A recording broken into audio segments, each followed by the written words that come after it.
আজ বানাবো সর্ষে বাটা দিয়ে ইলিশ মাছ।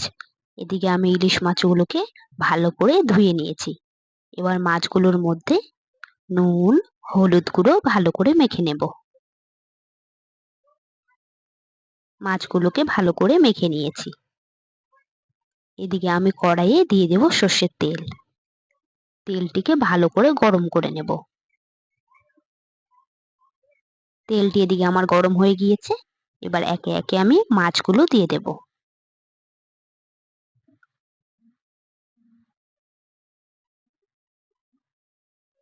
আমি অল্প অল্প করে মাছগুলোকে ভেজে নেব।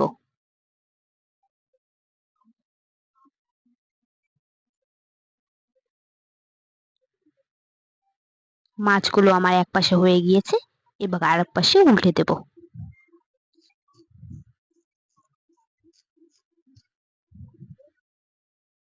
আস্তে করে উল্টে দিতে হবে যাতে মাছগুলো ভেঙে না যায়, কারণ ইলিশ মাছগুলো খুবই নরম হয়।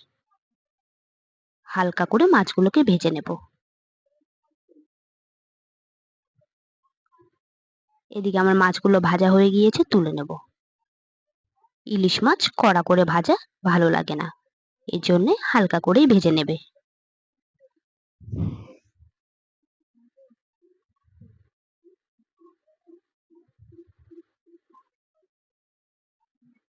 সমস্ত মাছ তুলে নিয়েছি। এরকম ভাবে আমি সবগুলো মাছও ভেজে নিয়েছি। এবার ওই তেলেই আমি দিয়ে দেবো পেঁয়াজ কুচি। পেঁয়াজ কুচি আমি একটু বেশি করেই দেব। পেঁয়াজগুলো দিকে আমি ভেজে নেব। আর এদিকে আমি পেস্ট করে রেখেছি কালো সর্ষে, সাদা সর্ষে, সামান্য নুন, হলুদ আর দিয়েছি দুটো কাঁচা লঙ্কা দিয়ে আমি পেস্টটি করে নিয়েছি। এবার ওই পেস্টটি আমি দিয়ে দেব। এবার দিয়ে দেবো আমি এতে সামান্য জল। এবার স্বাদ মতো নুন, হলুদ দিয়ে দেব। এবার নেড়ে মশলাটিকে আমি ভালো করে কষিয়ে নেব।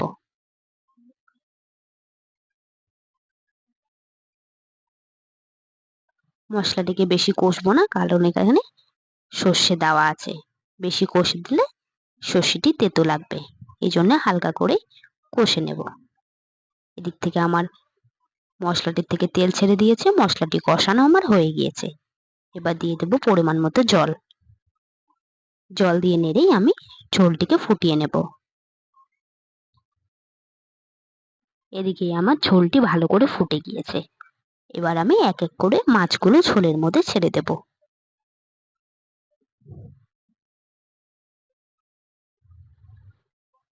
সমস্ত মাছ আমি দিয়ে দিয়েছি। এবার আমি হালকা করে নেড়ে নেব। আমি এখানে মাছটিতে বেশি ঝোল রাখবো না, কিছুটা আমি ঝোল ঘন করে নেব। এদিকে আমার মাছটি হয়ে গিয়েছে। এবার আমি মাছের ঝোলটি নামিয়ে নেব। এরকম করে আপনারা একবার ইলিশ মাছের ঝোল খেয়ে দেখুন, আপনাদেরও ভালো লাগবে। ভিডিওটি ভালো লাগলে লাইক ও সাবস্ক্রাইব